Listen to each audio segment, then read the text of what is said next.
I'd like to welcome people to Introduction to Psychology. My name is Dr. Paul Blume, and I'm the professor for this course. If you haven't yet picked up a syllabus from the front of the class, please raise your hand. Are we out? Are we at a syllabi? Oh, please raise your hand, and one of the teaching fellows will bring it to you if you don't yet have a syllabus.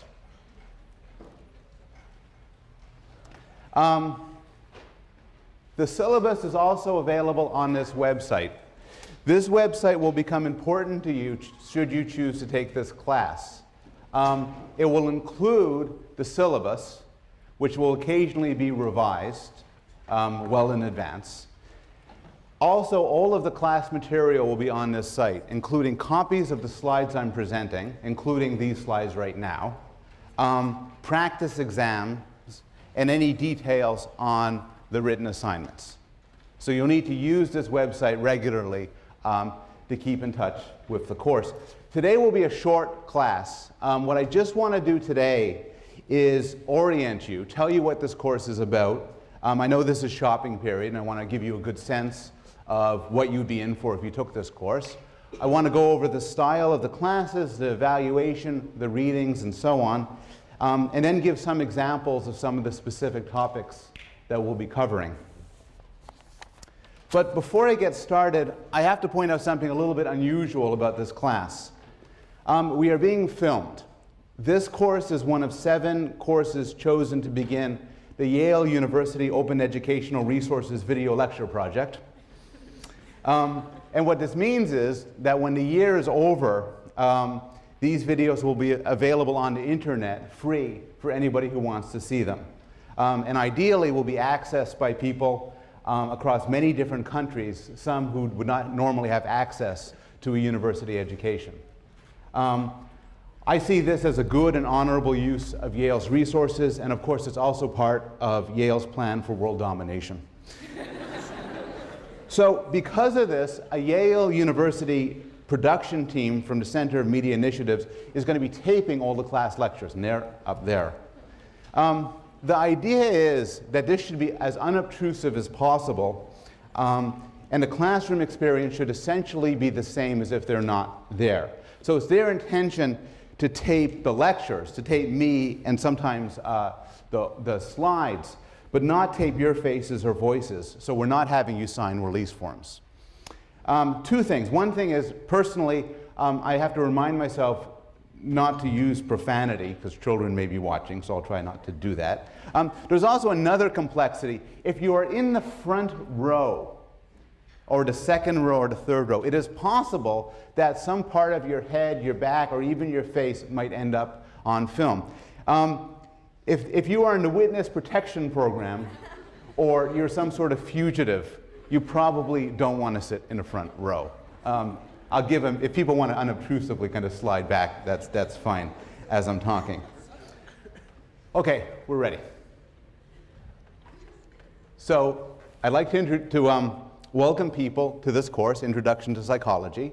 My name is Dr. Paul Blume. I'm professor of this course. And what this is going to be is a comprehensive introduction to the study of the human mind. So we're going to cover a very, very wide range of topics, including brains, children, language, sex, memory, madness, discuss racism and love, and many others. We're going to talk about things like the proper explanation for differences between men and women, the question of whether animals can learn language, the puzzle of what grosses us out, the problem of why some of us eat too much and what we could do to stop, the question of why people go crazy in groups, research into whether you can trust your childhood memories, research into why some of us get depressed and others don't. The style of this is there'll be 2 lectures a week, as well as course readings. Now, to do well in the course, you have to attend both the lectures and do the readings. There will be some overlap. In some cases, the lectures will be quite linked to the readings. But there will be some parts of the readings that will not find their way into the lectures, and some lectures, some entire lectures, that will not connect at all to the readings. So to pursue this course properly, you have to do both.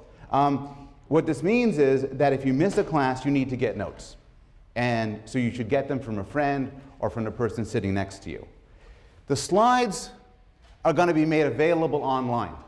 So one of the things you don't have to do is you don't have to write this down.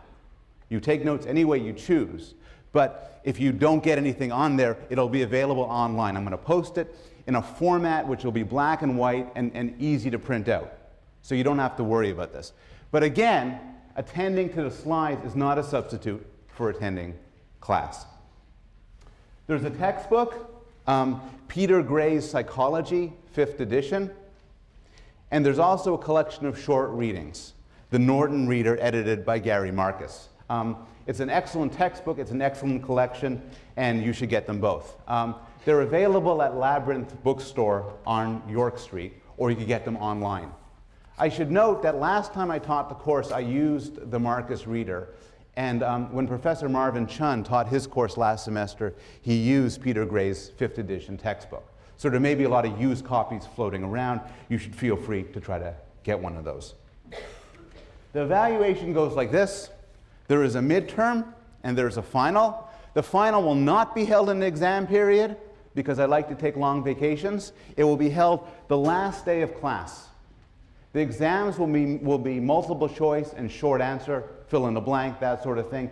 Prior to the exams, I will post previous exams online so you have a feeling for how these exams work and so on. There will also be review sessions. Starting at the beginning of the 3rd week of class, that is not next week but the week after, on Monday, each Monday I'm going to put up a brief question or set of questions which you have to answer. And your answers need to be sent to your teaching fellow, and you'll be given a teaching fellow, assigned one, by Friday. This is not meant to be difficult. It's not meant to be more than 5-10 minutes of work. But the point of the question, 15-20 minutes of work. But the point of the question is to motivate people to keep up with the material and do the readings. These questions will be marked pass-fail. I expect most everybody to pass all of the questions. But it's just to keep you on track and keep you going. There's a book review, a short book review to be written towards near the end of the class. I'll give details about that later on in the semester. And there's also an experimental participation requirement. And next week I'll hand out a piece of paper describing the requirement. The point of the requirement is to give you all experience actually seeing what psychological research is about, as well as to give us hundreds of subjects to do our experiments on. The issue sometimes comes up as to how to do well in the course. Here's how to do well. Attend all the classes, keep up with the readings, ideally keep up with the readings before you come to class. And one thing I would strongly suggest is to form some sort of study groups, either formally or informally. Have people you could talk to when the prior to the exams, or she's patting somebody next to her. I hope you know him. And in fact, what I'm going to do, not this class, because it's shopping period, I don't know who's coming next class or what, but I'll set up a few minutes prior at the beginning of class for people just to introduce themselves to the person next to them, so they have some sort of resource in the class. Now, this is a large class, and if you don't do anything about it, it can be very anonymous. And some of you may choose to pursue it that way, and that's totally fine. But what I would suggest you do is establish some contact with us, either with me or with any of the teaching fellows, and I'll introduce the teaching fellows sometime next week. You could talk to us at the beginning or the end of class. Unless there's special circumstances, I always try to come at least 10 minutes early, and I'm willing to stay late to talk to people. You could come by during my office hours, which are on the syllabus, and you could send me email and set up an appointment. I'm very willing to talk to students about intellectual ideas, about course problems, and so on. And if you see me at some point just on campus, you could introduce yourself. And I'd like to meet people from this class. So again, I want to stress, you have the option of staying anonymous in this class, but you also have the option of seeking out and making some sort of contact with us. Okay. That's the formal stuff of the course. What's this course about? Unlike a lot of other courses, some people come to intro psychology with some unusual motivations. Maybe you're crazy and hope to become less crazy. Maybe you want to learn how to study better, improve your sex life, interpret your dreams, and win friends and influence people. Those are not necessarily bad reasons to take this course. And with the exception of the sex part, this course might actually help you out with some of these things. The study of scientific psychology has a lot of insights of real-world relevance to real problems that we face in our everyday lives. And I'm going to try, and when these issues come up, I'm going to try to stress them and make you try to think about the extent to which the laboratory research I'll be talking about can affect your everyday life. How you study, how you interact with people, how you might try to persuade somebody of something else, what sort of therapy works best for you. But the general goals of this course are actually, I think, even more interesting than that.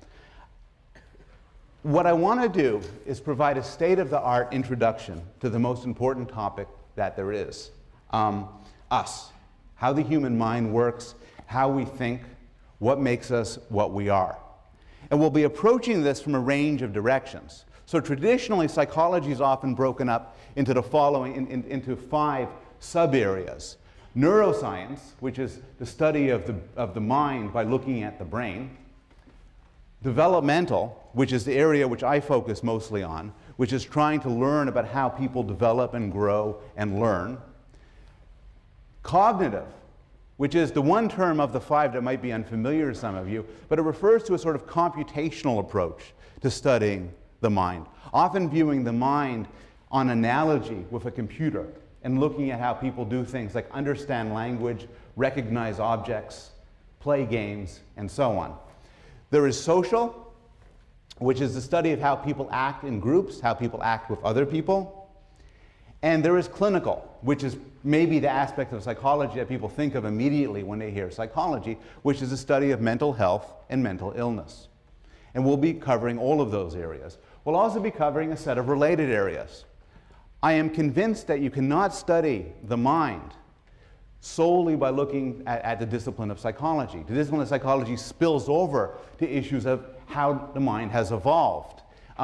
Economics and game theory are now essential tools for understanding human thought and human behavior. There's issues connecting to philosophy, computer science, anthropology, literature, theology, and many, many other domains. So this course will be wide-ranging in that sense. At this point, I've been speaking in generalities, so I want to close this introductory class by giving 5 examples of the sorts of topics we'll be covering. And I'll start with the topic that we'll be covering next week, on Monday. The brain. This is a brain. In fact, it's a specific person's brain.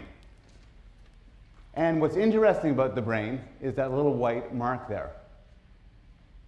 It's her brain. It's Terry Schiavo's brain. You recognize her more from pictures like that. And what a case like this, where somebody is in a coma, is without consciousness, as a result of damage to the brain, is a stark illustration of the physical nature of mental life, the physical basis for everything that we normally hold dear, like free will, consciousness, morality, and emotions. And that's what we'll begin the course with, talking about how a physical thing can give rise to mental life. We'll talk a lot about children. This is actually a specific child. It's my son, Zachary, a younger son, dressed up as Spider-Man, but it is Halloween. No, it's not Halloween. Oh. No. There's more to say about that. I study child development for a living, and I'm interested in several questions. So one question is just a question of development. Everybody in this room can speak and understand English. Everybody in this room has some understanding of how the world works, how physical things behave. Everybody in this room has some understanding of other people and how people behave. And the question that preoccupies developmental psychologists is, how do we come to have this knowledge? And in particular, how much of it is hardwired, built in, innate, and how much of it is a product of culture, of language, of schooling. And developmental psychologists use many ingenious methods to try to pull these apart and try to figure out what are the basic components of human nature. There's also the question of continuity. To what extent is Zachary at that age going to be that way forever? To what extent is your fate sealed? To what extent could, if I were to meet you when you were 5 years old, I could describe the way you are now? The poet William Wordsworth wrote, "The child is father to the man." And what this means is that you can see within every child the adult he or she will become. We will look and ask the question whether this is true. Is it true for your personality? Is it true for your interest? Is it true for your intelligence? Another question having to do with development is what makes us the way we are? We're different in a lot of ways. The people in this room differ according to their taste in food, they differ according to their IQs, whether they're aggressive or shy, whether they're attracted to males, females, both or neither, whether they're good at music, whether they're politically liberal or conservative. Why are we different? What's the explanation for why we're different? And again, this could be translated in terms of a question of genes and environment. To what extent are things the result of the genes we possess? To what extent are our individual natures the result of how we were raised? And to what extent are they best explained in terms of an interaction? One common theory, for instance, is that we are shaped by our parents. This was best summarized most famously by the British poet Philip Larkin, who wrote, they mess you up, your mom and dad. They may not mean to, but they do. They fill you with the faults they had and add some extra just for you. Is he right? It's very controversial. It's been a series of a huge controversy in a popular culture to the extent to which parents matter. And this is an issue which will preoccupy us for much of the course. A different question: what makes somebody attractive? And this can be asked at all sorts of levels, but a simple level is, what makes for a pretty face? So these are, according to ratings, very attractive faces.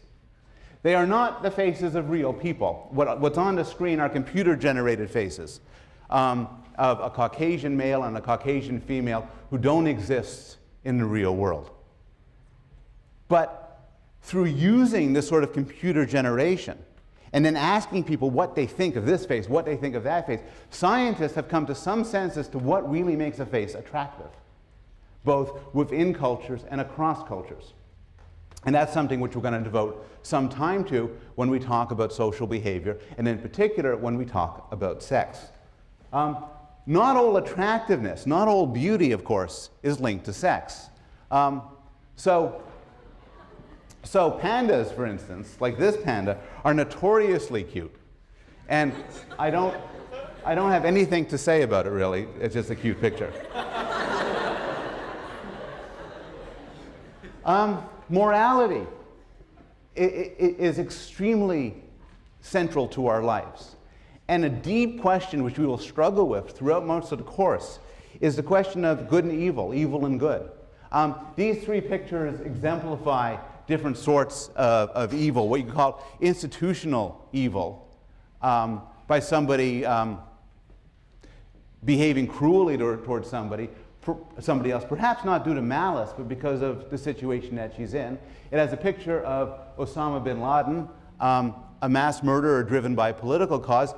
And then there's this guy on the bottom. Anybody know who he is? Ted Bundy. Who got that? Film that, man. No. Ted Bundy. Exactly. And that's like, before we get into the technical stuff, that's like crazy evil. And we're going to have to come to terms with why some people are like that. And again, the same situation comes up. Is it part of your nature to be good or bad? Or is it largely due to the situation that you fall in? And there's a lot of some quite spectacular experiments that try to tease that apart. If we're going to talk about evil, we should also talk about good. These are pictures of two notoriously good men, Oskar Schindler and Paul Rusesabagina, each who at different times in history saved the lives of many, many people at great risk to themselves. Schindler in the Holocaust, and then the other guy because I can't pronounce his name, Rusesabagina, in Rwanda. And they both had real good movies made about them. But what's interesting about these cases is you couldn't have predicted ahead of time that they would be heroes. And one personal issue within any of us is, what would we do in such situations? Finally, throughout this course, we will discuss mental illness. Now, towards the end of the class, I want to devote a full week to discussing major disorders like depression and anxiety, because of their profound social importance. Such disorders are reasonably common in college students. Many people in this room are currently suffering from a mood disorder, an anxiety disorder, or both. And I won't ask for a show of hands, but I know a lot of people in this room are on some form of medication for this disorder. And we'll discuss the current research in why people get these disorders and what's the best way to make them better. But I also have a weakness for the less common mental disorders that I think tell us something really interesting about mental life. So when we talk about memory, for instance, we'll talk about disorders in memory, including some disorders that keep you from forming new memories, as well as disorders of amnesia, where you forget the past. And these are extraordinarily interesting for all sorts of reasons. Early in the course, in fact, I think next week, we will discuss, no, later on in the course, middle of the semester, we will discuss the amazing case of Phineas Gage. Phineas Gage was a construction worker about 100 years ago.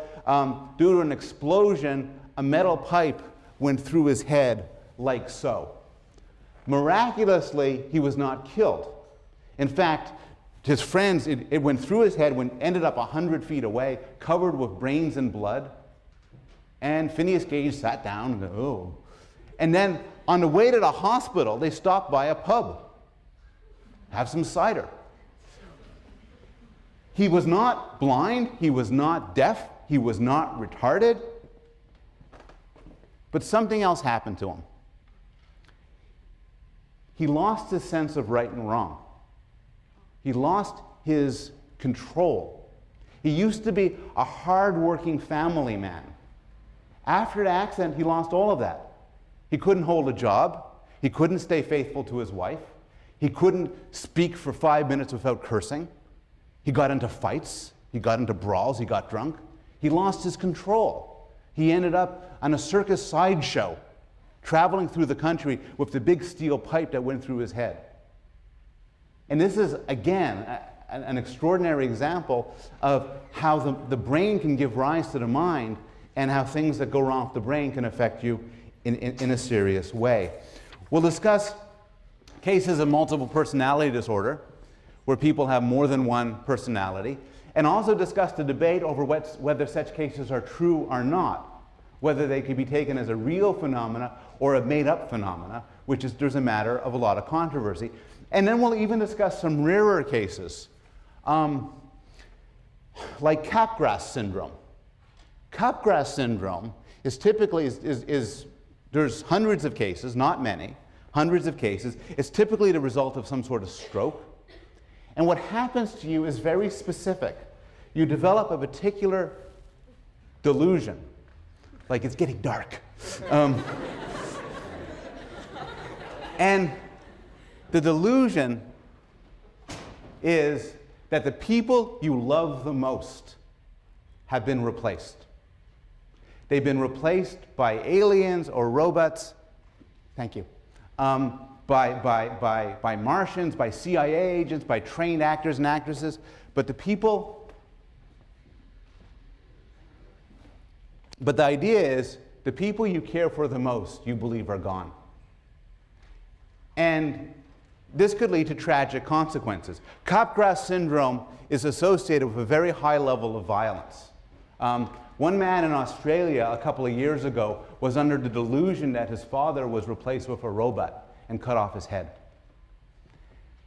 A related disorder involving the very same parts of the brain is called Cotard's syndrome. And Cotard's syndrome is you believe that you're dead.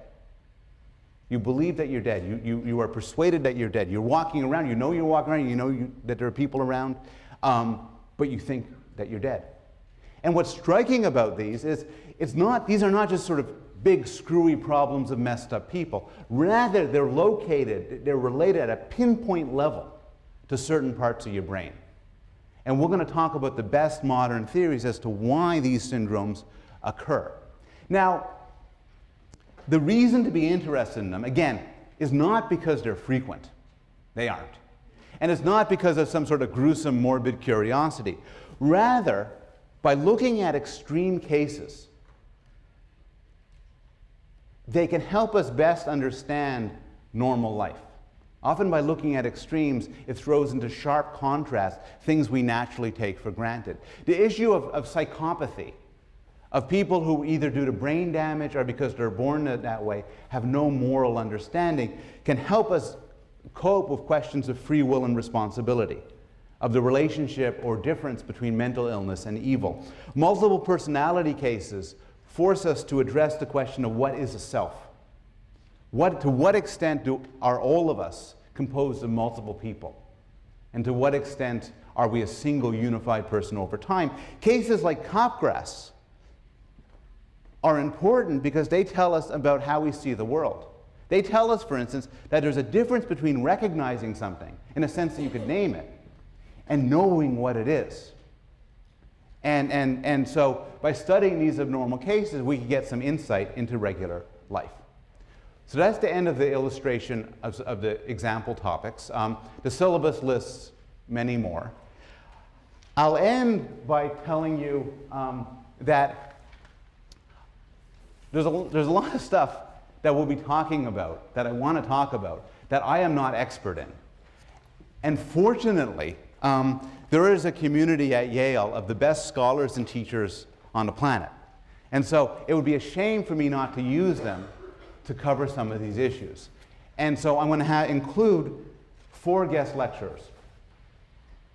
The first one is Dr. Marvin Shun, who teaches the Introduction Psychology course in the fall, and is my competition.